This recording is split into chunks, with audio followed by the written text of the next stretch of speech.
শাহরাস্তিতে দিনব্যাপী বিনামূল্যে চক্ষু চিকিৎসা ও চশমা বিতরণ কর্মসূচি সম্পূর্ণ হয়েছে। শুক্রবার ২৬ ডিসেম্বর সকাল ৮টা থেকে দুপুর ২টা পর্যন্ত উপজেলার বিজয়পুর উচ্চ বিদ্যালয়ে এই সেবামূলক কার্যক্রম অনুষ্ঠিত হয়। Lions club of Chittagong, golden city এবং লিও ক্লাব অব চিটাগাং গোল্ডেন স্টারের যৌথ ব্যবস্থাপনায় এই ক্যাম্পটি পরিচালিত হয়। কর্মসূচিটি লায়ন্স ইন্টারন্যাশনাল জেলা এর অধীনে চট্টগ্রাম লায়ন্স ফাউন্ডেশন ও জ্যাকু ফাউন্ডেশনের বিশেষ প্রকল্পের আওতায় বাস্তবায়ন করা হয়েছে।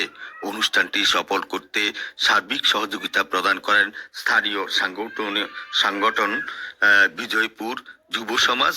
ওই দিন অসহায় ও দৃষ্টিশক্তি সমস্যায় ভোগা রোগীদের মাঝে বিনামূল্যে মানসম্মত চশমা বিতরণ, লেন্স ও চশমা সহ চারি অপারেশনের ব্যবস্থা, চোখের অন্যান্য সমস্যার প্রাথমিক চিকিৎসা ও পরামর্শ প্রদান করা হয়েছে। এই সেবা কার্যক্রমে বিশেষ তত্ত্বাবধানে ছিলেন ইন্টারন্যাশনাল জেলা ৩১৫ B4 MJF region chairman Lion Mohammad Hossain Rana, zone chairman Lion Mohammad Zakir Hossain. বিশেষ অতিথি হিসেবে উপস্থিত ছিলেন Lion Mainuddin Jilan, joint cabinet স্টেজারের Lion Mohammad Zakir Hossain, region chairperson Lion Mohammad Lokman Hossain, club secretary Lion Mohammad Hasanuzzaman, club joint secretary Lion Mohammad Nurul Anwar, club joint treasurer Lion Mohammad Abul Kasim, club director Lion Mainul ইসলাম।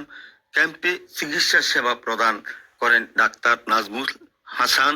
এছাড়া সেবা কার্যক্রমে সহযোগিতা করেন mister Saiful Azam, mister Rezaul Karim, mister Jasimuddin, mister Selim Reza, mister Mizan, mister Abdul আউয়াল।